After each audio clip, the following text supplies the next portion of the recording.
Boa tarde a todos, todas que estão aqui participando junto com a gente sobre esse webinar de águas subterrâneas. Esse aqui é um evento promovido pelo Conselho Regional de Química da 4ª Região aqui de São Paulo, que está disponível aí para todo o estado, principalmente, e também o Brasil, que é a ideia de difundir o conhecimento. Esse evento ele foi elaborado pela Comissão Técnica de Meio Ambiente do CRQ.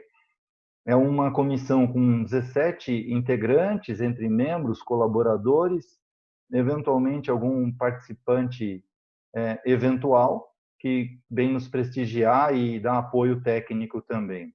Essa comissão já tem aí trabalhos desenvolvidos há mais de 15 anos. Ela é livre, então se você buscar o caminho pelo próprio CRQ, é possível estar participando desse evento dos profissionais da química, mas que também, às vezes, a gente tem a participação de outros profissionais também, serão muito bem-vindos. A ideia do evento de águas subterrâneas era falar um pouco desse assunto, que é tão importante no nosso segmento. Não podemos deixar de ressaltar esse bem comum e precioso como a água, e vocês vão ver isso ao longo das apresentações. Antes, um pouco, comentar sobre a comissão, tem alguns trabalhos, entre eles, uma cartilha de meio ambiente, é uma cartilha que foi desenvolvida pela nossa comissão, que tem aí considerações, está disponível no site do CRQ para ser feito download gratuito. Temos também a cartilha de Política Nacional de Resíduos Sólidos, ela foi lançada em 2015, revisada agora nesse ano de 2020 e vai ser lançada no próximo mês, aí, revisada já com a mudança da legislação. Gostaria de lembrar a todos que temos no site vários cursos, são cursos desenvolvidos pelos técnicos que frequentam a Casa da Química, o Conselho Regional de Química. Então, nós temos alguns conhecimentos e acabamos montando alguns materiais de cursos na área ambiental. Então, você tem aí a possibilidade de fazer curso de perícia ambiental, gerenciamento de resíduo laboratório químico, tratamento de água, ISO 17, ISO 14, saneantes, isso são alguns dos cursos que estão disponíveis.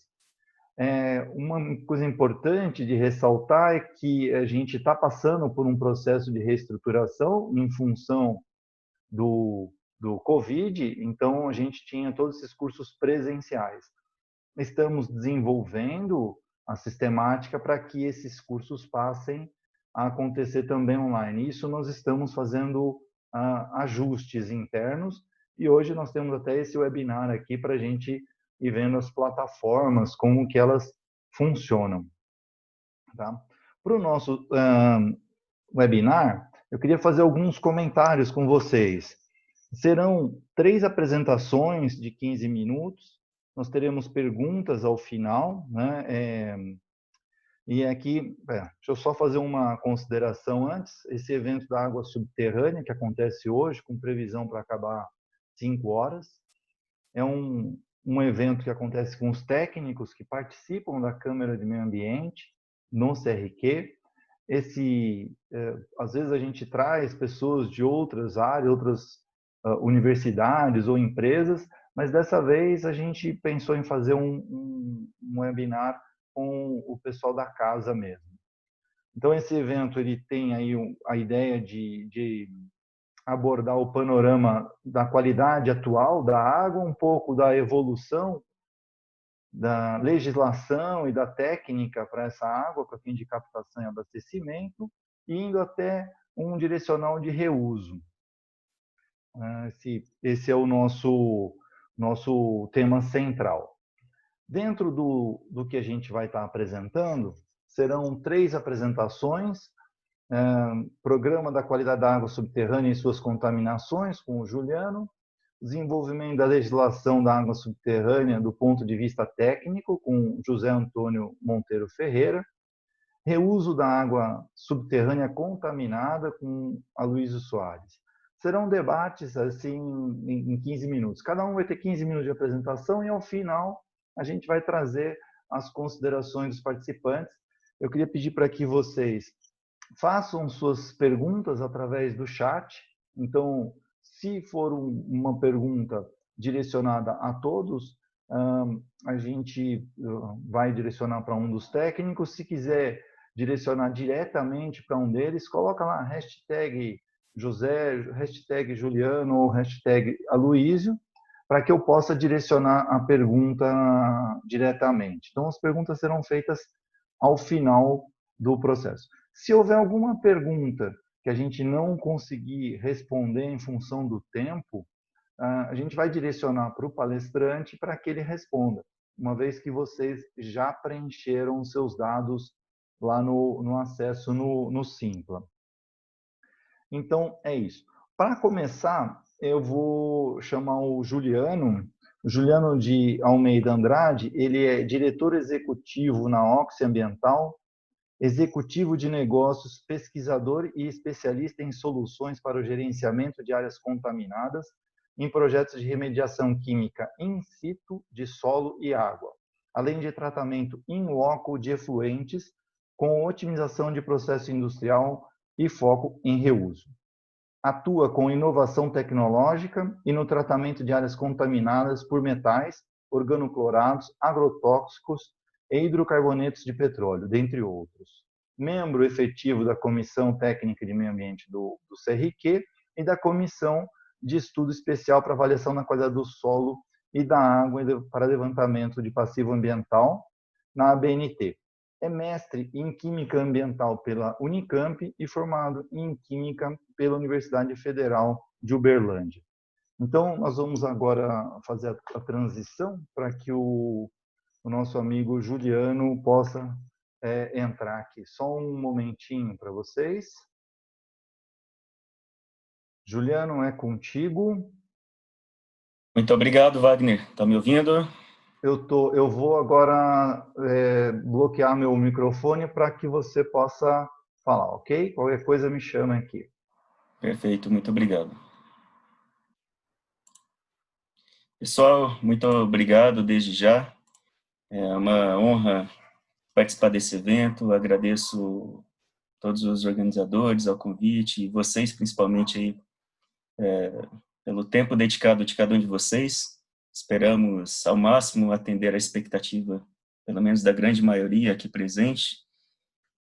Eu vou projetar a minha apresentação.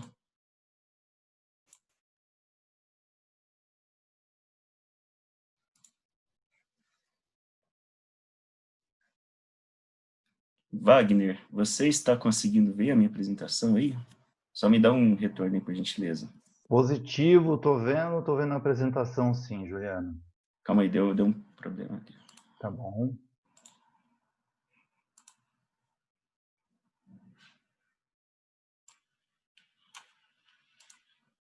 Sim, Wagner? Posso... Sim, tô vendo. Pode colocar. Tá perfeito agora, Juliano. Tá legal, muito obrigado. Pessoal, então, nós vamos falar nesse momento sobre um panorama geral da qualidade de água subterrânea e, obviamente, das suas principais contaminações encontradas não somente no Brasil, mas no mundo. Como já foi apresentado, eu me chamo Juliano Andrade, represento atualmente a Oxy Ambiental, uma empresa especializada em tratamento de solo e água. Tenho uma honra e uma gratidão muito grande de estar presente com vocês nesse momento. Para a gente falar sobre a qualidade de água subterrânea e suas contaminações, é muito importante, gente, que a gente entenda qual é a principal motivação ambiental de todo esse estudo e toda essa preocupação. Ou seja, qual que é o motivador ambiental que tem trazido políticos, um grupo de pesquisadores gigantes, né, vários países e várias organizações independentes, inclusive, sobre a água, né, e em especial sobre a água subterrânea. Então, nós vamos começar trazendo um panorama de forma macro daquilo que vem apresentado no mundo, e aí, na sequência, nós vamos falar coisas mais particulares envolvidas aí as questões relacionadas ao Brasil. Para darmos início, gente, eu gostaria que vocês observassem esse gráfico ao fundo, onde é um gráfico muito importante que mostra exatamente o cenário demográfico, ou seja, é a população mundial. Se vocês observarem, a população mundial ela vem crescendo de maneira exponencial, principalmente aí depois dos anos 1900, onde nós podemos observar um comportamento exponencial, e nós ainda estamos nele, onde isso pode ser explicado entre várias coisas, dentre uma das principais pela Revolução Industrial ocorrida no período. E hoje nós estamos aqui próximo dos 8 bilhões de habitantes no planeta, né? 2020, dados atuais mostram que a população mundial ela é exatamente em 7,78 bilhões de habitantes, com a China em primeiro lugar, seguido da Índia, com cada um deles mais de 1 bilhão de habitantes, e o Brasil, que há muito tempo ocupou o quinto lugar, bem recentemente, agora 2020, ele perdeu uma posição para o Paquistão, e hoje nós somos o sexto país do mundo em número, né, de pessoas, com cerca de 210 milhões de habitantes. E o objetivo disso aqui, gente, é chamar a atenção que a população mundial, ela sim vem crescendo, não é surpresa para ninguém, e estamos, inclusive, em crescimento exponencial há muitos anos, né? E como vocês podem ver no gráfico, nós ainda vamos continuar com crescimento, seguindo o modelo exponencial durante muitos anos, inclusive estudos mostram que ainda vamos passar por algumas gerações, né? É claro que quando a gente olha só isso, né, não é suficiente para a gente trazer o reflexo ambiental, mas nós vamos, nesse momento, compartilhar outras informações. E também é importante descrever que, apesar de a população estar crescendo, como tem sido apresentado aqui, o ritmo de crescimento, ou seja, a velocidade, ela tem diminuindo. Então, aqui nós temos a taxa de crescimento anual que mostra uma desaceleração. E o que a gente consegue observar é que quando a gente faz uma comparação com anos anteriores, por exemplo, nós tínhamos em torno de 1,8% da taxa de crescimento da população mundial, hoje nós estamos com 1,1%, esse PEA previsto, está projetado para que nós encerremos 2020 com a taxa de 1,05%, e lá em 2085, estamos fazendo uma projeção bastante grande, o número ainda é positivo. Isso significa que nós ainda estaremos com a população em crescimento, conforme mostra o modelo atual. E para vocês terem ideia, em 2057 nós vamos alcançar aí os 10 bilhões de habitantes no planeta. E a principal motivação ambiental disso tudo, gente, é justamente o aumento da população. Ou seja, à medida que a população cresce, né, em paralelo, aumenta também a quantidade, né, a demanda e o consumo de produtos cada vez maiores. Obviamente, está relacionado principalmente à alimentação da população. Então, todo o desenvolvimento organizacional ligado ao crescimento da população, ele traz vários benefícios e muitas consequências importantes no sentido ambiental. Então, a gente vê uma demanda cada vez maior, principalmente voltada para a produção de alimentos, que está relacionada à água, logo nós vamos ver por quê. E a gente vê, então, uma escassez de recursos naturais muito grande, principalmente a da água, que é utilizada principalmente o maior consumo de água está voltado para as atividades agrícolas. No Brasil, nós estamos falando de algo superior a 70%. E aí aumentam também o número de áreas contaminadas, nós temos passivos ambientais, não somente de operações, de atividades pretéritas, mas daquelas que estão em andamento e outras várias novas que surgirão. E aí o aumento do número de áreas contaminadas, esse ciclo se repete continuamente, que está relacionado diretamente ao número de pessoas, número de habitantes no planeta. Então, essa é a principal motivação. está relacionada aí, gente, ao número de habitantes. E um ponto muito interessante, dados mostram que existe uma correlação positiva e direta do número de habitantes em função do consumo de água, e é óbvio, né? Quando a gente observa para esse gráfico, a gente consegue observar que a água usada no mundo, ela vem aumentando cada vez mais também. E quando a gente faz um reflexo para o Brasil, aqui nós temos a quantidade de água, né? Ou seja, quantos metros cúbicos por habitante por ano, que são os recursos hídricos renováveis per capita. E a gente mostra que é o inverso do gráfico acima, ou seja, também é óbvio, uma consequência natural de que quanto mais água a gente está usando, mais susceptível nós estamos reduzindo os recursos hídricos renováveis. Isso é um comportamento não somente no Brasil, mas também ele reflete para os outros países do mundo. Dados publicados muito recentes, agora em maio, gente, de 2020, pela Organização Mundial da Saúde, mostram que existem 2 milhões de pessoas em todo o mundo, 2 milhões de pessoas em todo o mundo, eles consomem água potável contaminada com fezes, e cerca de 800 milhões de pessoas não têm acesso à água potável. Então, são números muito grandes, estamos falando de números muito grandes. Também publicado agora em maio, gente, a Organização Mundial de Saúde mostra que são liberados cerca de 310 kg por segundo de produtos químicos tóxicos no ar, na terra, no ar, por indústrias em todo o mundo. Estamos falando só de indústrias. Isso representa mais ou menos cerca de 10 milhões de toneladas por ano. E dessas 10 milhões de toneladas por ano de produtos químicos tóxicos liberados nessas matrizes ambientais, cerca de 20% são substâncias cancerígenas. Então, os dados são muito importantes e estão relacionados à qualidade, principalmente à qualidade da água. Quando a gente faz uma comparação, principalmente à água, tudo que a gente vê como contaminantes, inclusive no ar, como foi mencionado, inclusive, aqui nesse texto, isso também está relacionado à qualidade da água, pois o ar ele faz parte do ciclo hidrológico, porque as partículas contaminantes no ar, em algum momento, elas vão chegar na água subterrânea, advinda de precipitação de águas pluviais.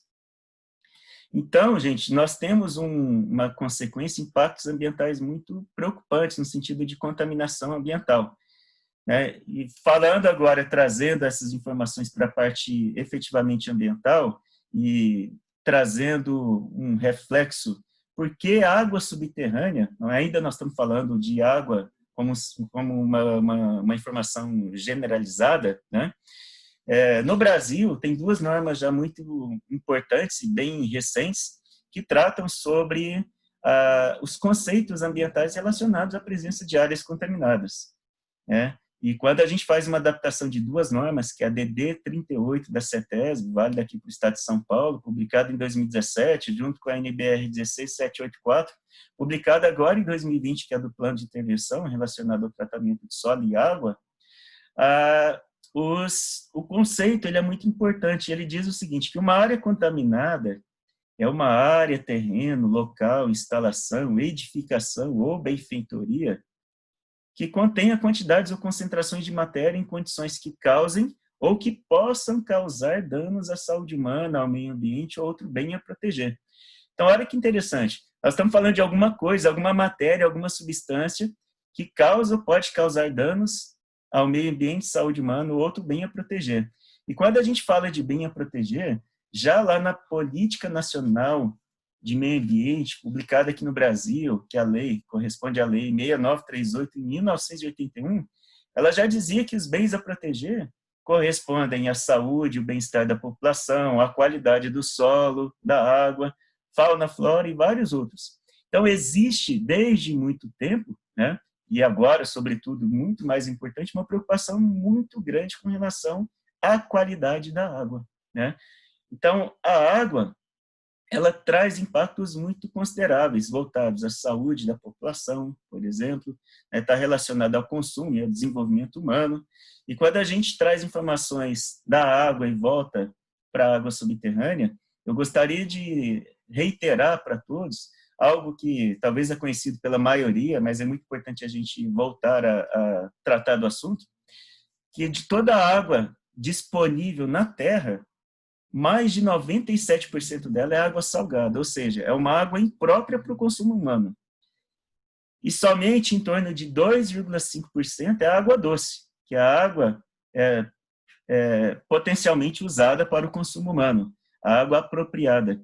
E o mais importante é que quando a gente pega esses 2,5% de água doce disponível no total de água da Terra, quase 70% é água congelada, presente em geleiras, presente na Groenlândia. Então, é uma água potável, é uma água doce, porém não disponível plenamente para o consumo humano. E nós temos cerca de 30% de água subterrânea. Então, gente, aqui que eu quero destacar para vocês, olha a importância da água subterrânea sobre o consumo humano, sobre a quantidade de água disponível, efetivamente disponível doce para o consumo humano. Então, boa parte dessa água, ela ainda, e não ainda, mas ela está armazenada em reservatórios subterrâneos. E não somente isso. Olha como nós somos privilegiados, porém temos grandes responsabilidades sobre tudo isso que reflete o mundo. Nós, aqui no Brasil, dessa água, nós temos cerca de 12% de recursos hídricos doces do mundo inteiro. Então, nós temos um reflexo muito grande. E menos da metade da população brasileira tem acesso ao saneamento. Ou seja, apesar da gente ter abundância em água doce, nós ainda temos uma carência muito grande dessa água de forma bem distribuída para a população. Então, o que a gente observa? A gente observa que já existe um estresse hídrico muito grande, inclusive no Brasil. Muitas cidades, inclusive, estão no limite da escassez. Aqui no Brasil, em outros países, países do Oriente Médio, por exemplo. Tem vários outros países que têm já dificuldade muito grande com relação à disponibilidade de água doce. E outros pontos importantes, por exemplo, quando a gente vê a somatória das atividades humanas, né, que corresponde a agrícola, industrial, de consumo, entre outros, tem um consumo aí de mais ou menos 20 milhões por litro por ano por habitante. Então, existe um consumo bastante considerável, principalmente aqui no Brasil, onde nós temos muita abundância ainda, um controle não tão efetivo como nós gostaríamos que tivesse, né? E aí, isso tudo é importante, gente, porque além de boa parte da água disponível, a água utilizada para o consumo estar em fontes subterrâneas, como vocês podem ver, mais de 80% de algumas cidades no Brasil consomem água subterrânea, como no Paraná e no Rio Grande do Sul, que, coincidente ou não, é a região onde a gente tem maior atividade agrícola e tem o maior consumo de água subterrânea no Brasil. Para vocês terem ideia, quando a gente olha os Estados Unidos, por exemplo, também, nós temos mais de 50% de água dos Estados Unidos depende de água subterrânea para o consumo. E aqui no Brasil, nós temos vários municípios brasileiros que usam 100% da água subterrânea. Então, existe uma preocupação muito grande sobre a qualidade, a proteção, a preservação da água subterrânea. Porque, como nós estamos vendo aí, pessoal, é uma água que é usada, sobretudo, como fonte utilizada para o consumo humano. E aí, vários estudos já mostram, nós temos dados e trabalhos de vários pesquisadores no Brasil e em outros países, que mostram que existem vários tipos de contaminantes, inclusive a gente chama de contaminantes emergentes, já presentes na água subterrânea. Daqui a pouco vocês vão ver uma continuidade da apresentação, já estou finalizando, que mostram que de centenas de contaminantes, ou seja, de substâncias químicas presentes na água, uma parcela muito pequenininha, ela é utilizada como padrão de controle da qualidade. Aqui nós podemos destacar vários desses descritos, como hormônios, antibióticos, fármacos e vários outros, né? E nós temos aqui, trouxemos alguns contaminantes considerados como crônicos, que a gente pode destacar, por exemplo, contaminantes no esgoto sanitário, interferentes endócrinos, que afetam diretamente a saúde da população, contaminantes derivados de organoclorados, que são contaminantes muito tóxicos, que podem trazer muitos danos à saúde pública, né, presentes principalmente provenientes de operações industriais, outros contaminantes derivados de metais pesados, de indústrias alimentícias metalúrgicas, contaminantes derivados de cemitério, que é o necrochorume, tem sido muito discutido não somente no Brasil, mas em todo o mundo. E talvez de todos esses que a gente tem falado, eu destacaria dois. Um que é aquele que está acima de tudo aqui, que são interferentes endócrinos, que são encontrados em concentrações muito baixas, mas ainda não sabemos qual que é o tamanho do impacto sobre a saúde na água subterrânea, gente. E o outro, que são os contaminantes derivados de agrotóxicos, que tem várias áreas, como nós falamos no início, nós temos várias áreas no Brasil destinadas ao plantio, à área agrícola, e que usam abundantemente uma quantidade muito grande de agrotóxicos e tem contaminado muitas áreas. Gente, eu encerro a minha apresentação aqui. Agradeço muito a presença de vocês e mais adiante a gente responde as perguntas que eventualmente vocês fizerem. Muito obrigado a cada um de vocês. Wagner, passo a palavra para você. Caro Juliano, muito obrigado pela sua brilhante apresentação. Ficou um gostinho de quero mais aqui, para quem a gente sabe o potencial que você tem aí para apresentar, sempre abrilhantando aí o nosso evento. Perfeito, muito bem, muito obrigado. Eu já anotei uma meia dúzia de perguntas aqui para fazer para você depois. Bom, obrigado, Wagner. Sim, obrigado você, querido.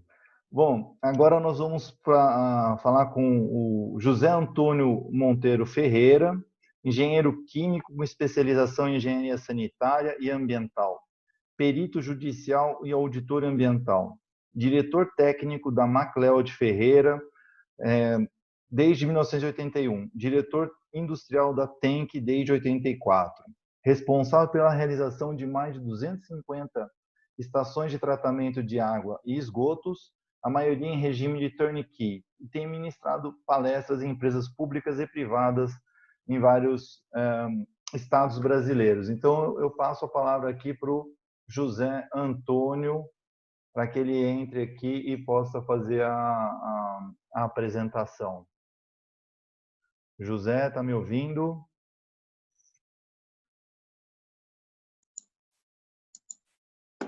Já liberou o som? Para liberar a imagem? Isso, José. Seja bem-vindo aqui. Pode compartilhar o seu documento aqui com a gente. Você viu que passa bem rápido o tempo, né, José? Bastante rápido. Vamos lá. Eu vou falar sobre, dentro do capítulo de tratamento de água, sobre as águas subterrâneas, especialmente sobre a evolução das análises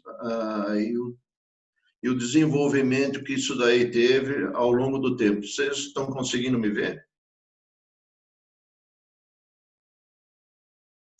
Sim, José. Estamos vendo e ouvindo claramente aqui sua apresentação, ok?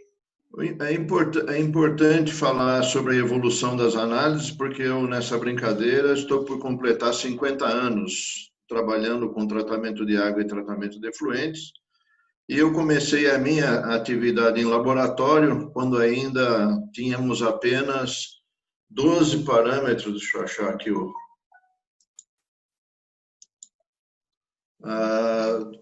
a gente controla a qualidade de água. A gente vai falar muito sobre água potável, que na verdade, como disse o Juliano, é uma das maiores preocupações que a humanidade tem, que seria conseguir água para o seu próprio abastecimento, mas de outra maneira também a água industrial, nós vamos falar um pouquinho mais para frente. Então começamos com 12 parâmetros, e nessa época que a gente falava de 12 parâmetros já existiam cerca de 1 milhão de produtos químicos registrados na American Chemical Society, nos anos 70. Depois, com o decorrer dos anos, à medida que se foi poluindo, se foi criando a NTA 60 em 78, passamos a controlar 26 parâmetros, depois a portaria 36 em 90, fomos para 31, a portaria 1469, 518, que no fim foram tudo reedições, praticamente a mesma coisa, e desde 2011 para cá, praticamente não se acrescentou mais nada, e de todas as reuniões que eu tenho participado com a Faculdade de Saúde Pública, com o Ministério da Saúde, não tem evoluído para um número maior de análises, em função até de custo e dificuldades financeiras. Então, se parou nesses 88 parâmetros, sendo que hoje em dia, nós temos a bagatela de 144 milhões de produtos químicos registrados na American Chemical Society. E eu tenho representado o CRQ tanto no CONAMA como na ABNT, tenho evoluído no meio dessas comissões, e são coisas interessantes que a gente vê e observa, que eu posso passar para todos vocês, como as nossas grandes preocupações como químico, né? Quando foi da resolução 357, que fala basicamente de água de superfície, apareceram lá números que não existe sequer equipamento que possa detectar, como é o caso do heptacloroepóxilo, que nós estamos falando aqui de 0,000039 microgramas por litro, ou seja, são números que não existe um equipamento que consegue detectar 1/1000 de micrograma já é um espetáculo de equipamento. Agora, chegar a 1/1000 de micrograma, aí já é mais adivinhação do que outra coisa. E o sulfeto, que a gente briga com a CETESB por causa de 0,1 miligrama por litro, aqui o não dissociado de 0,002 miligramas por litro. Então, são números que realmente precisa de uma cartola de mágico para conseguir achar isso.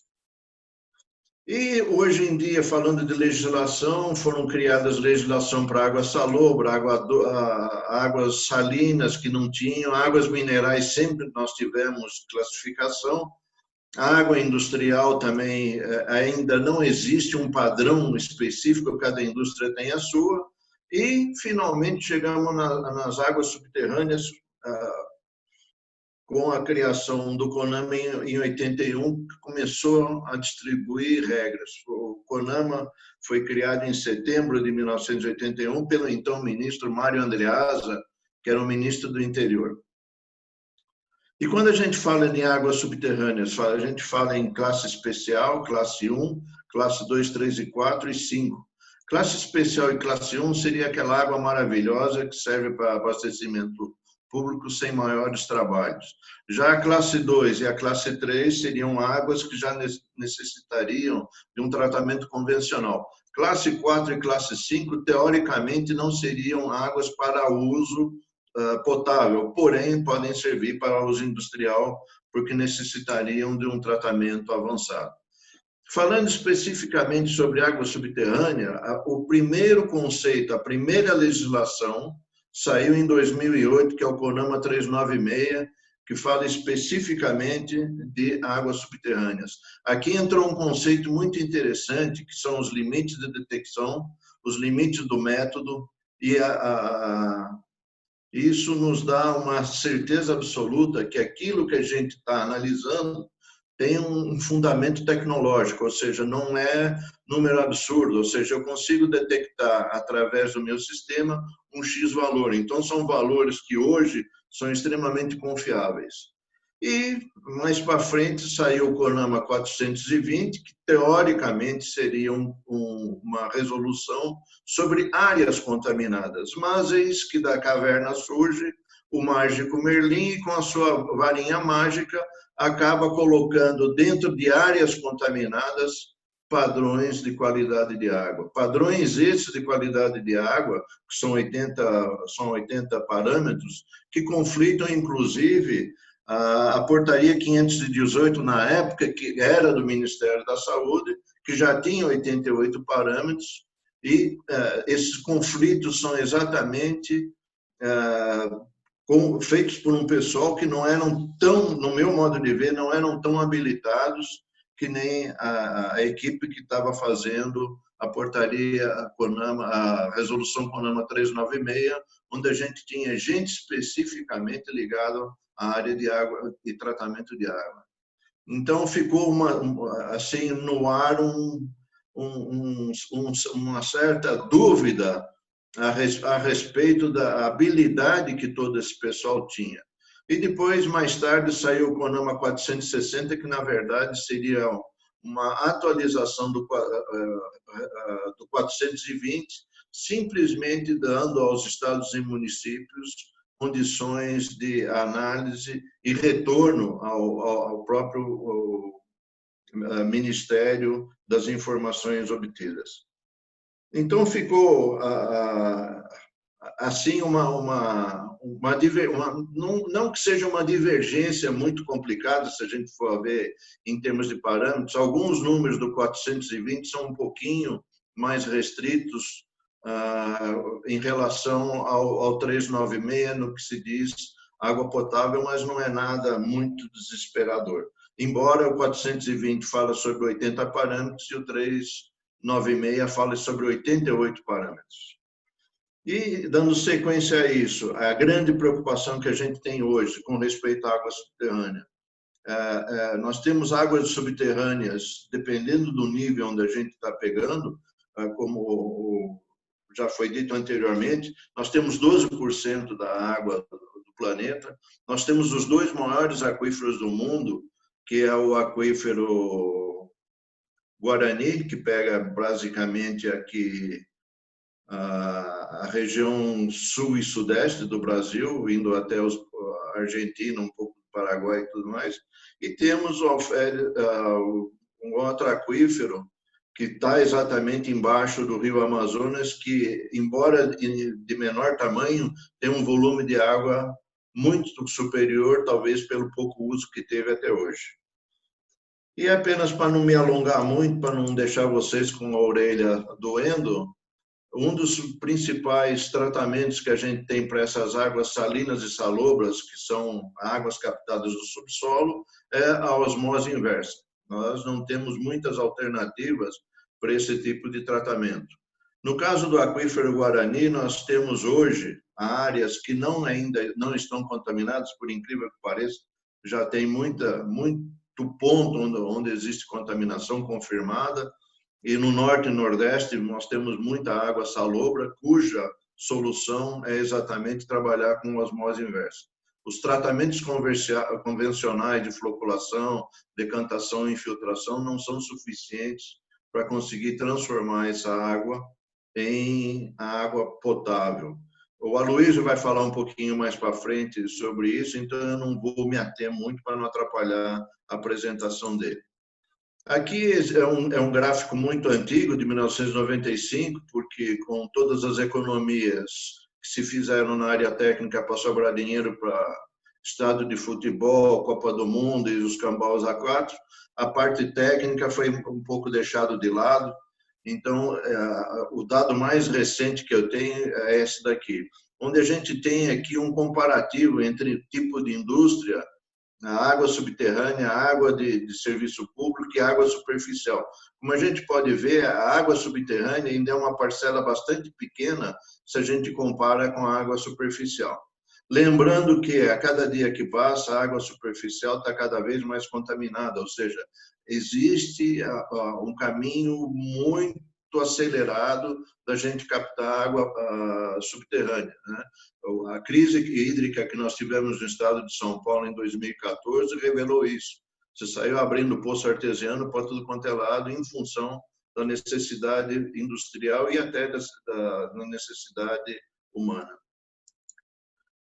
Alguns trabalhos por onde eu andei, né? Esse daqui é o Poço das Comitivas de Barretos, é uma captação de água do aquífero Guarani, a 998 metros de profundidade. Ela capta a água, são 500 metros cúbicos por hora, só que é uma captação que vem do aquífero Guarani e a água chega a próximo de 50 a 55 graus. E como para a distribuição pública o limite é 40 graus, a água tem que passar por um sistema de torres de resfriamento, rebaixar a temperatura para depois ser fluoretada, clorada e distribuída para a população. Um outro exemplo seria já um poço mais raso, um poço de 300 metros, captando a água do aquífero Botucatu. Aqui vem um inconveniente. As águas de superfície, dependendo da região onde a gente está trabalhando, como é o caso de Minas Gerais, em algumas regiões do Espírito Santo, elas podem captar muito ferro e manganês. E esse ferro e manganês, muitas vezes, são nocivos para o uso humano.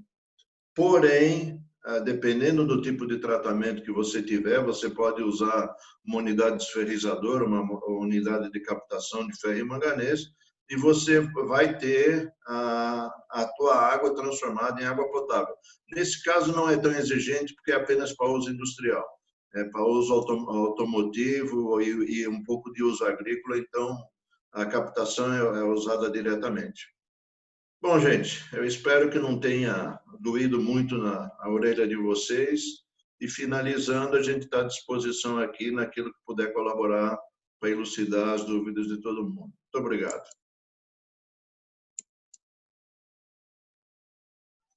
Ótima apresentação, José. Agradeço muito pela sua participação. Foi muito construtivo aqui ter um pouco da ideia de como é a evolução nessa legislação ao longo do tempo, esses detalhes assim que às vezes a gente pega a legislação pronta e simplesmente vai andar com ela e não é difícil a gente ter um contato com alguém que viu ela crescendo e evoluindo, pontos positivos, pontos negativos, mas ela foi caminhando. Tá bom? Muito obrigado, José. Agora eu vou chamar o palestrante, Aloísio Soares. O Aloísio Soares é químico graduado pela Universidade Federal de São Carlos, com mestrado também na Universidade de São Carlos e doutorado em Química Ambiental pelo Instituto de Química da Universidade Federal de Campinas, Estadual de Campinas. Experiência de 15 anos em trabalho de investigação da qualidade de solos, águas subterrâneas e projetos de remediação para o gerenciamento de águas contaminadas. Tem experiência no gerenciamento de equipes técnicas, tendo participado de mais de 200 projetos em diferentes setores dos mercados industrial, portuário, imobiliário, petroquímico, óleo e gás, agroindustrial e mineração.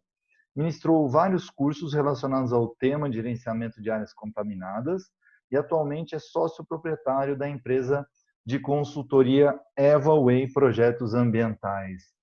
Então, Aloísio, você pode liberar seu microfone e câmera, por favor. Muito obrigado pela sua presença aqui. Tá bom? Agora é com você, meu amigo. Tá joia. Muito obrigado, viu, Wagner, pela apresentação. Inicialmente, eu queria agradecer ao CRQ, através da Câmara de Meio Ambiente, pela oportunidade de estar apresentando para vocês aqui um pouco daquilo que a gente trabalha, né, num assunto tão importante como é a água subterrânea, e também agradecer a presença de todos que estão aqui assistindo. Só um minuto, agora eu vou colocar a minha apresentação.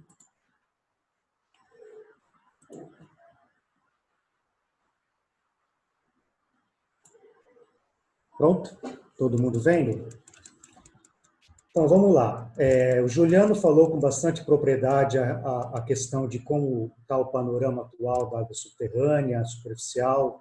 O José Antônio também falou muito bem a questão da legislação. E eu vou apresentar para vocês um pouquinho assim de uma aplicação para a água subterrânea, que na realidade não é muito feita, mas eu vou mostrar para vocês o quão é importante a gente começar a prestar um pouco mais de atenção na questão do reuso de água subterrânea contaminada.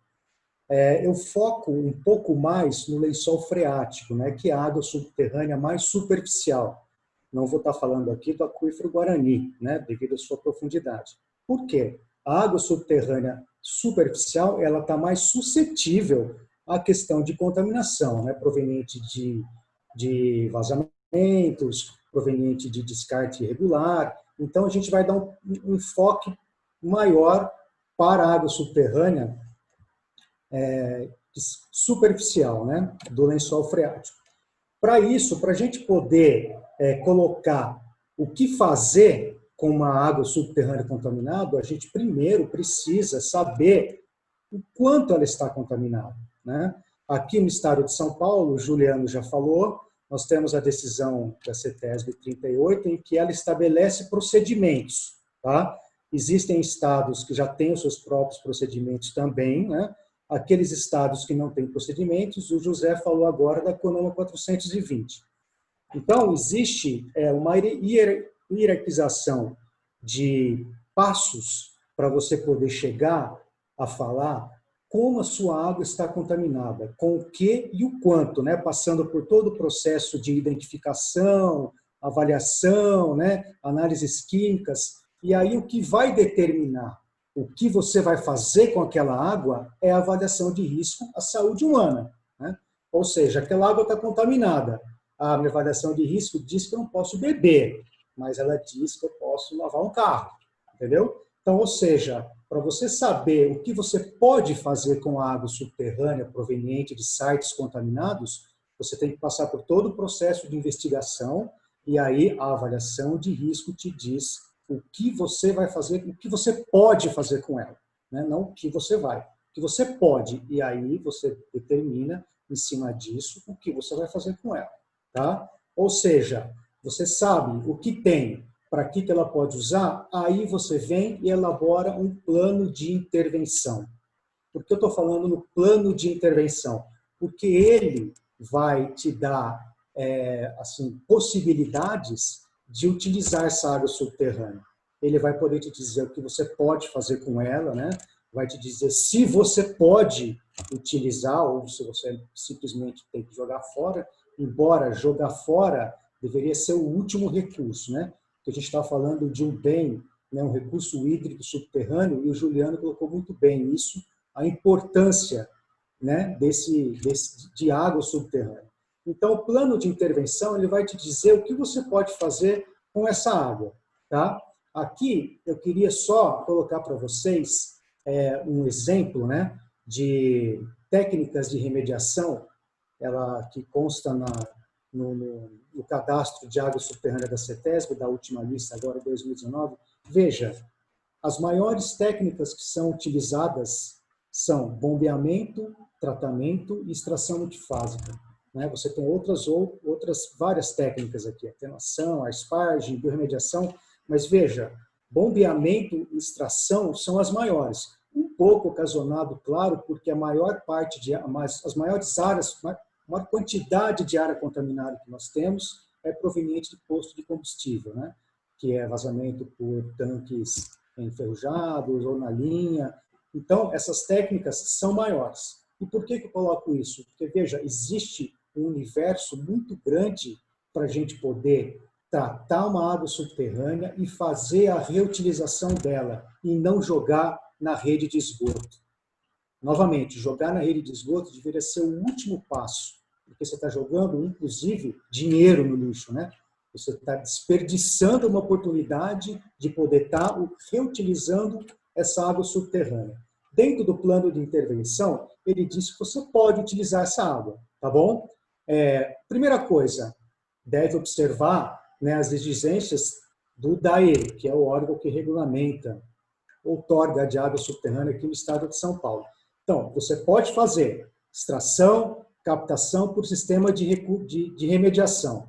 No entanto, você precisa ter a outorga do DAE para poder fazer isso. Não é simplesmente, eu vou instalar um poço lá na área contaminada, vou bombear aquilo e vou lavar o carro. Não, não é assim. Né? Você tem todo um procedimento para isso. Inclusive, um deles é avisar o DAE o que você vai fazer com aquilo, cadastrar posto de remediação. Tá? O que o DAE fala? Que você não pode utilizar essa água para recursos hídricos como para os usuários e não expô-los a riscos, por exemplo, com ingestão humana, né? Com higiene pessoal. Ou seja, o que fala o DAE? Você não pode simplesmente bombear uma água subterrânea e utilizar para isso, sem saber, né, se ela está contaminada, o quanto ela está contaminada, e através da avaliação de risco, saber o que você pode fazer com ela. Tá? Então, ou seja, existe uma avaliação de risco que te diz que pode fazer. O que você não pode fazer é ir lá, bombear sem ter feito absolutamente nada e jogar para sua caixa d'água para você tomar banho. Isso não pode. Tá? Tem que passar por um processo de investigação até você determinar qual é o tipo de uso que você pode fazer com aquela água. Dentro ainda desse plano de intervenção, o que ele fala? Que você pode reinfiltrar essa água na pluma de contaminação. Claro, né, sem causar expansão da pluma. Se você pegar a maioria dos projetos que tem de reutilização de água subterrânea, aqui no Brasil não tem tanta divulgação. É feito, mas não tão divulgado. Mas você vai, por exemplo, na EPA, que é o órgão de proteção ambiental dos Estados Unidos, a maioria dos projetos é de reinfiltração de água subterrânea. Por quê? Para você manter o nível da água. Veja, se você começa a bombear muito a água subterrânea, você começa a ter erosão, você começa a ter solapamento do solo. Né? Então, o que faz? Você bombeia essa água, faz o tratamento dela e reinjeta a montante, não reinjeta antes, que é para você manter o nível d'água. Mais ou menos um sistema circular, vamos dizer assim, para você não ter problemas geotécnicos, inclusive, né? De abrir fissuras, às vezes dentro de uma empresa você acaba tendo fissuras, porque você vai mexendo com a parte geotécnica do solo. Então você pode reinjetar essa água, tá? As substâncias químicas, os contaminantes, vamos dizer assim, né? Presentes na água, eles têm que ter concentrações menores no ponto de infiltração. Óbvio, né? Você não vai injetar uma água subterrânea com concentração maior naquele lugar em que está sendo reinjetada. Tá? Você tem que controlar, claro, o nível da água subterrânea e também os níveis de concentrações que você tem. Por isso que o bombeamento ele vem sempre seguido de um tratamento. Tá? Você bombeia, trata, reinjeta. Bombeia, trata e faz outra utilização. Tá bom? O que fala ainda o plano de intervenção? Ele pode ser jogado em corpo d'água superficial, às vezes para manter, inclusive, nível, né? Se você tem bombeamento de pequenos rios, pequenos córregos, acaba diminuindo a vazão, então você pode fazer essa injeção, pode fazer esse lançamento em corpo d'água superficial. Claro, né? Observando os padrões legais e o que preconiza a legislação para você poder lançar naquele córrego. Né? Novamente, como eu acabei de dizer, você não pode injetar, não pode lançar uma água com uma concentração maior do que ela existe e para aquilo que ela tem a finalidade de uso, tá bom? Ela pode ser lançada em rede de esgoto. Mas, novamente, aqui, eu quero ressaltar para vocês, pegando um gancho em tudo que o Juliano falou e o que o José Antônio falou. A água subterrânea é um bem importante. Né? Então, por que você vai jogar no esgoto? Por que você não reutiliza essa água subterrânea? Ela vai te trazer um benefício sustentável, porque você deixa, por exemplo, você deixa de pegar água do sistema público de abastecimento, né, que já vem tratada e com simples tratamento com carvão ativado você consegue beber, e lava carro. Por isso, por quê? Você está gastando, você está usando um recurso que é com uma qualidade boa para, sei lá, usar para lavar carro. Por que então você não pega uma água subterrânea e reutiliza? Por isso que eu falo novamente, jogar na rede de esgoto é a última opção. Uma indústria em que ela utiliza água subterrânea, utiliza água, né, como insumo. Eu conheço empresas que 90% do insumo é água. Então, por que não utiliza água subterrânea contaminada, tratada, né, para voltar para o processo e aí forma um sistema circular. No final do mês, a empresa vai acabar tendo uma diminuição na sua conta de água, que dependendo do caso pode até ser bem significativo. Né? Então, tá vendo? O plano de intervenção, ele te dá oportunidades para você fazer isso. Tá? Para finalizar, vou mostrar para vocês aqui um trabalho muito interessante do grupo do professor Chang, lá da Unesp de Rio Claro, que fala justamente de reuso. Eu não vou falar do artigo inteiro, que ele é grande, mas eu vou, assim, captar algumas partes que vai justamente ao encontro daquilo que a gente está discutindo, né? Ou seja, reutilizar água subterrânea. Ou seja, cada tipo de tratamento é o que vai determinar para que você quer sua água. Se você quer beber água contaminada, você consegue, né? Consegue, só que o tratamento para você chegar em padrões de potabilidade é muito maior, é muito mais pesado do que se você tiver a utilização dessa água subterrânea para lavar carro, certo? Uma coisa é você beber, outra coisa é você ter contato térmico. Ou seja, o tipo de utilização da sua água vai determinar o tipo de tratamento necessário. Dentro de uma área industrial, né? De repente, o padrão que você precisa de água, ele não é tão grande assim. Tira alguma outra substância que pode interferir lá no seu processo e com um sistema de tratamento simples, você injeta, você coloca a água na linha de produção. Entendeu? Ou seja, a relação custo-benefício, né? Para que você quer a água? Você quer beber, é um custo maior. Você quer usar no seu processo industrial, o custo é menor. Você quer rejetar, o custo é menor. Então, determina-se, né, o tipo de tratamento pelo tipo de uso que você vai dar. E aqui eu vou ressaltar que tipo de uso que você pode dar para a água subterrânea contaminada veio lá da avaliação de risco à saúde humana, tá bom? Para quais receptores estarão expostos àquela água subterrânea, tá?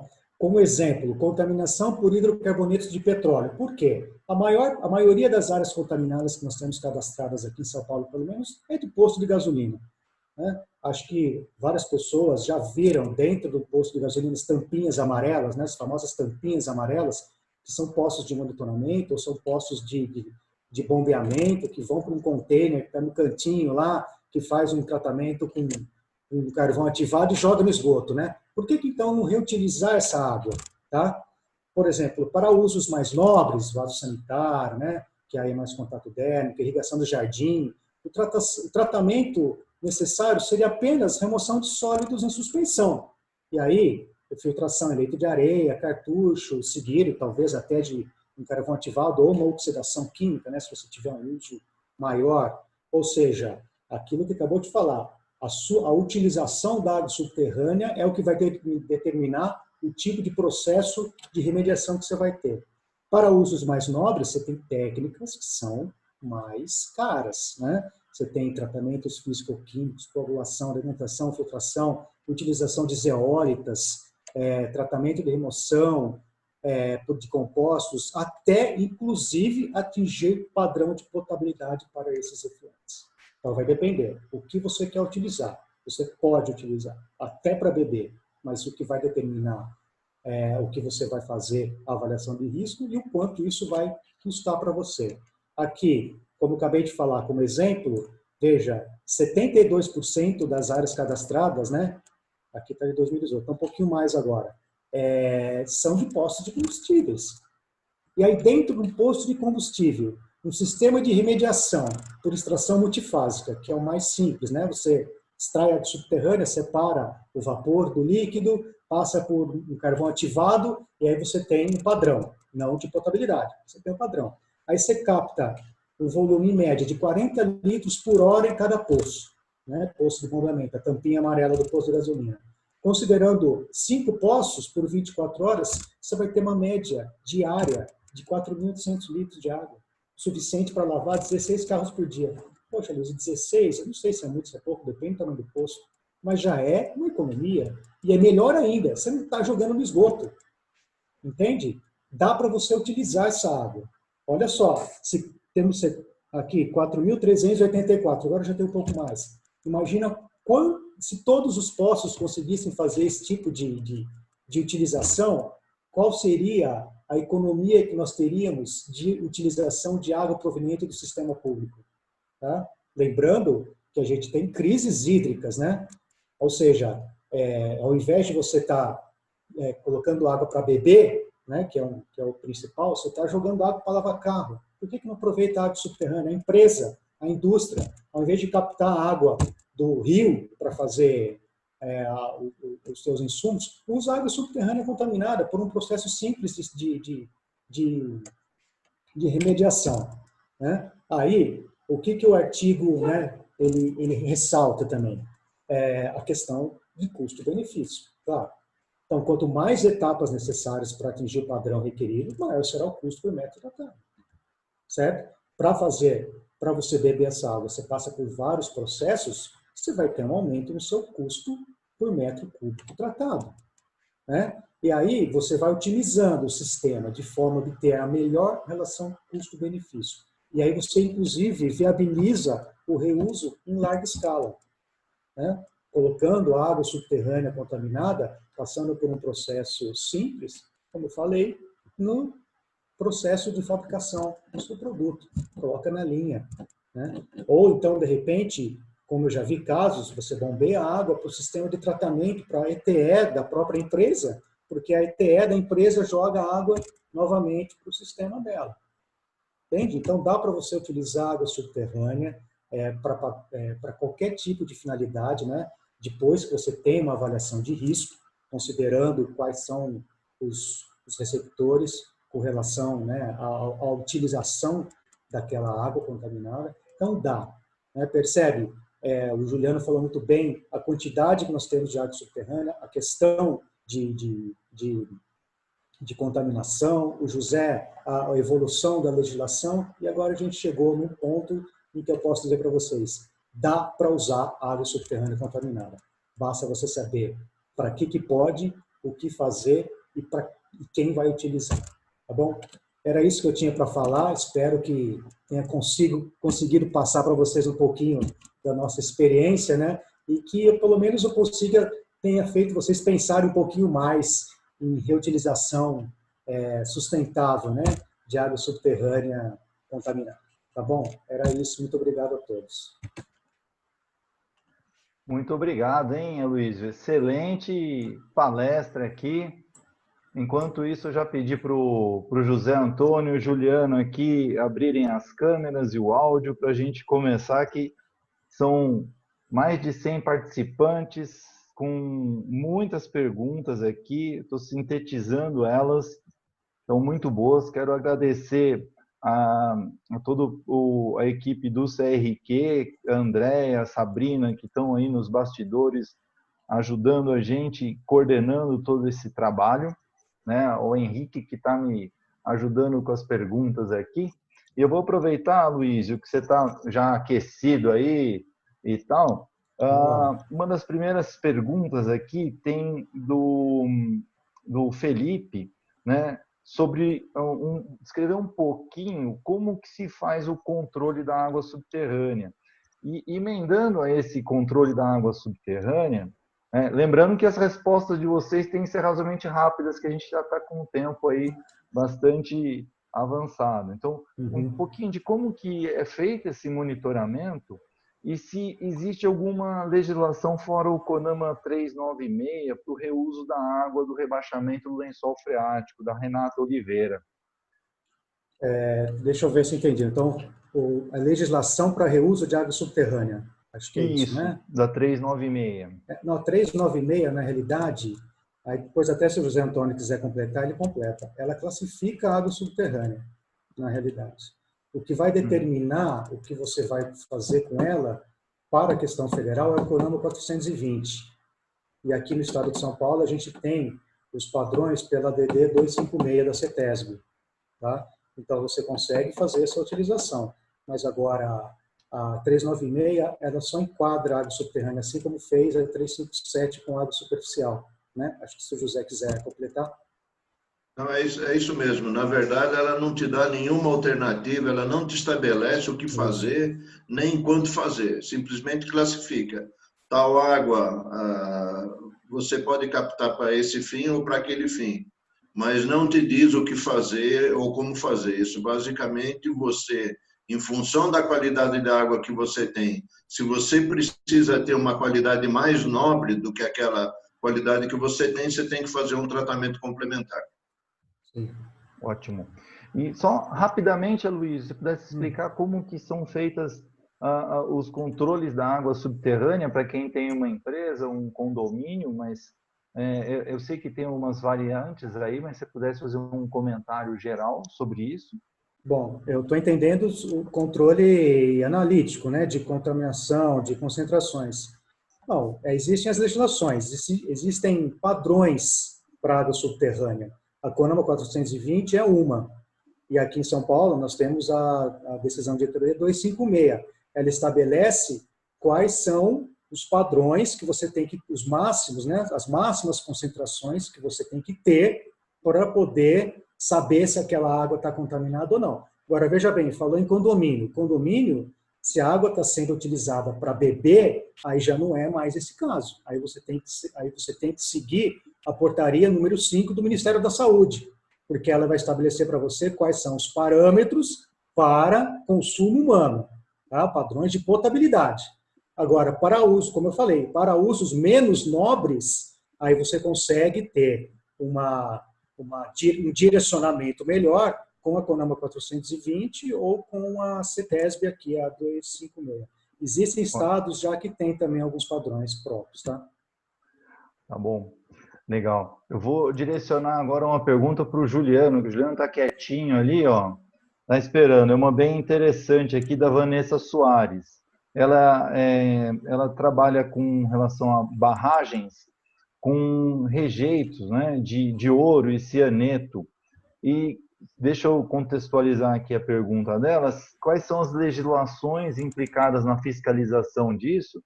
Eu já até aproveitaria para dizer o seguinte, se essas barragens de rejeito, essas contaminações que não são pequenas, se tem método para tratamento disso?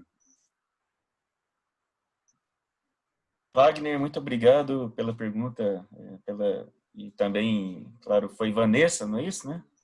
Isso, Vanessa Soares. Vanessa Soares, também agradeço pela pergunta. O José Antônio, depois eu até passo a palavra para ele, para que ele complemente, considerando aí a parte de legislação técnica, né, que foi o que ele falou, mas existem, sim, legislações específicas para essa atividade. De qualquer maneira, eu destacaria duas questões importantes. Primeiro, a gente tem que... aquela que contempla os padrões voltados, inclusive, para a água subterrânea, tem que ser CONAMA, né? CONAMA 420, como mencionado pela Aloysio. É uma legislação federal. E, é claro, não sei exatamente onde que a Vanessa está localizada, mas, independente disso, normalmente existem legislações estaduais que regulamentam algumas atividades e estabelecem alguns valores para estados específicos no Brasil. Normalmente, obviamente, eles são mais restritivos do que aquela legislação federal. E sobre o tratamento, tem sim tratamento, não é porque nós estamos dentro do CRQ em particular, né, do Comitê de Meio Ambiente do CRQ, mas eu até tive observando algumas perguntas aí do público, muito interessante, tem várias perguntas muito interessantes, e o tratamento, eu diria que, como eu falei, não é porque nós estamos no CRQ, mas indiscutivelmente o tratamento químico é muito mais efetivo. Porque quando nós falamos, todos nós aqui falamos hoje, desde as 4 horas, estamos falando que dentro da água subterrânea existem uma possibilidade muito grande de vários tipos de substâncias químicas presentes.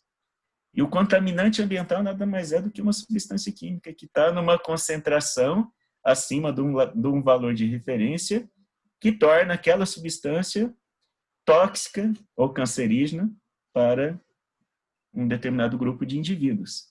Então, os contaminantes ambientais, eles são sobretudo substâncias químicas. Não tem nada mais importante do que usar processos químicos para remover aquilo que é químico considerado como um contaminante. Nós sabemos aí que, inclusive, a gente tem vários problemas com relação à efetividade, à eficácia do tratamento de água subterrânea, por exemplo, justamente porque as técnicas têm sido utilizadas de maneira insatisfatória. Tem preocupado muito com outras questões que não são, entre elas, as químicas. Então, a parte química, efetivamente falando, ligada à área, ao cenário ambiental, que é o enfoque aqui desse evento hoje, ela tem um valor muito grande sobre isso. Então, o entendimento químico sobre os contaminantes, o comportamento deles, tem um peso muito importante. Então, tem processo químico sim, tem tratamento sim, e o mais recomendável e efetivo são processos químicos, eu diria, viu, Wagner? Obrigado, você. Tá, legal. Nós estamos com o avançado da hora. José, vou direcionar uma que eu sei que você gosta de responder. Eu somei aqui 3 perguntas. Como você tem a barba branca aí e tal, e faz parte, é o nosso membro mais antigo da comissão, eu somei a pergunta de 3 pessoas aqui, do Rodrigo Fonseca, da Cláudia Almeida e do William Takimoto. O conceito deles é sobre os métodos oferecidos para remoção de hormônios, ferro e manganês, e também aí o William ele falou assim sobre o uso da destilação fracionada. Então, você comentar um pouco da remoção de hormônio, ferro e manganês, quais os métodos que você recomendaria, e sobre o uso da destilação fracionada, se você tem uma opinião sobre esse método.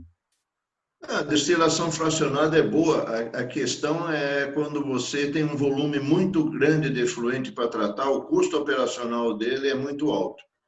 Mas quanto a processo, eu não vejo problema nenhum. Você pode trabalhar, especialmente se você tiver intenção de reuso. Aí é compensável. É da mesma maneira que quando você tem uma série de metais pesados, compensa você fazer uma precipitação separada em diversos pHs e você retira o metal para recuperação. Destilação fracionada é a mesma coisa. É um método que a gente usa, inclusive, para petróleo. Você vai tirando etapa por etapa aquele que é mais interessante para evitar o mínimo de contaminação possível com os outros componentes. Com respeito ao remoção de hormônios. Remoção de hormônios, a gente estava com um teste em andamento, mas por assunto do Covid acabou está suspenso. O professor Wilson Jardim, da Unicamp, tem um trabalho longo e a gente estava numa parceria. O problema é custo, porque essas análises de hormônio, para você fazer o levantamento, o custo é um valor significativo. Então, a gente estava com uma empresa em andamento que ia bancar os testes, porque não adianta você fazer uma análise, você teria que fazer várias análises durante um bom período para você saber, basicamente, que método é o mais eficiente. Uma ideia a gente já tem, a aeração. O sistema anaeróbio é muito inferior ao sistema aerado na remoção de hormônios. Isso a gente já tem comprovado. Não só de hormônios, mas na remoção de compostos de cadeia longa, como, por exemplo, do desilbenzeno sulfonato de sódio, que é um dos principais componentes dos detergentes, a gente consegue, com muito sucesso, a remoção dele. Que é até uma coisa, falando de legislação, o Ministério da Saúde está em audiência pública para tentar atualizar novamente a portaria referente ao anexo 10 da consolidação referente à água potável. Mas as últimas duas reuniões que eu fui, na Faculdade de Saúde Pública e a outra na USP, se reuniu um monte de gente, se falou um monte de coisa e não deu acordo. Eu era um dos que estava propondo a inclusão de DQO na análise de água potável, que é uma análise simples, barata, que dá para fazer no Brasil inteiro. Você falar em hormônio na água, nós temos meia dúzia de laboratórios no Brasil inteiro que teriam... Bom, José deu uma sumida agora aqui do nosso painel. Primeira falha técnica aqui da rede. Eu vou ter que fazer o caminho para o... Nós temos uma imensidão Oi, José. de municípios sem recurso. Voltou. Voltou. Você ficou um tempinho fora, José. Agora, oscilou um pouco o meu sinal aqui. Tá. Eu estou falando aqui das cavernas do Mato Grosso do Sul. Então, de vez em quando, passa um urubu na frente e corta o sinal. Mas, voltando ao assunto da água potável, ela está em consulta pública, a atualização do sistema. Mas é muita gente querendo dar palpite e esse palpite não tem levado a um acordo comum. O José, e do ferro e manganês, o sistema que você... Ferro e manganês é até simples de você remover. Você consegue, dependendo da quantidade que tiver na água. Né? Dependendo da quantidade que você tiver na água, a gente tem poço, inclusive em Valinhos e em São Paulo, com esse tipo de problema. Dependendo da quantidade que você tem, é uma simples filtração em zeólita específica para esse fim. Se você tiver amônia, por exemplo, na água, existe um tipo de zeólita que te remove a amônia. Se você tiver níquel, cádmio e chumbo, existe um tipo de zeólita que é capaz de remover isso. Depende muito da qualidade. Tá bom. Legal. Okay. A gente já estourou aqui o nosso tempo, então eu vou ter que caminhar para o fechamento. Vou pedir uma consideração final para cada um dos participantes. As perguntas que foram feitas e não respondidas, e tem várias perguntas aqui, a gente vai encaminhar para os participantes, para os palestrantes, para que eles respondam para os participantes. De antemão, quero agradecer vocês. Juliano, você pode fazer uma consideração final para a gente aqui do evento? Começar por você, na ordem. Abrir o seu canal, você tem que abrir seu... Perfeito. Muito bem, Wagner. Obrigado mais uma vez. Esse evento, ele mostra a importância de a gente discutir assuntos não somente relacionados à qualidade da água e da água subterrânea, sobretudo, que estão relacionados aí questão, inclusive, de saúde pública, e como todos falaram, a gente tem visto cada vez mais que é um bem muito importante para a população mundial. E esse evento também, ele mostra que nós temos que realizar outros eventos como esse, Wagner, talvez até com uma quantidade superior à carga horária. Eu sei que muito rápido, né? Foi assim, muito passa rápido. Extremamente rápido e eu imagino que várias outras pessoas têm várias questões a realizar, mas parabéns a você e toda a equipe organizadora, a cada uma das pessoas aqui. Eu acredito bastante mesmo, pelo menos para mim, assim, foi muito rico de informação. Parabéns, muito obrigado a todos. Nós estamos à disposição para atender cada um de vocês aí, na medida do possível. Obrigado. José Antônio? Bom, eu estou feliz, primeiro, que tudo funcionou. O meu grande medo era que não funcionasse. E eu, inclusive, consegui ganhar do Juscelino Kubitschek. Ele quis fazer 50 anos em 5, eu consegui juntar 50 anos em 10 minutos. Então, eu queria agradecer a todos vocês, especialmente pela atenção e pela paciência de nos escutar. E eu concordo com o Juliano. Eu acho que a gente tem que aproveitar a nossa experiência e usá-la mais em prol dos nossos colegas. Muito obrigado a todos. Obrigado. Aloísio?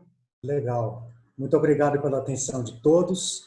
E eu acho que o objetivo nosso aqui foi alcançado. Sabe por quê? Eu estou olhando algumas perguntas aqui no chat e fez as pessoas pararem para pensar que a gente está em cima de um recurso hídrico tão importante e que às vezes passa batido, né? Teve um que falou, eu tenho aqui um poço de 200 metros em cima da área contaminada, o que eu faço? Ou seja, as pessoas pararam para pensar justamente sobre água subterrânea, né? Que é uma coisa tão importante que vale a pena a gente trabalhar em cima, né?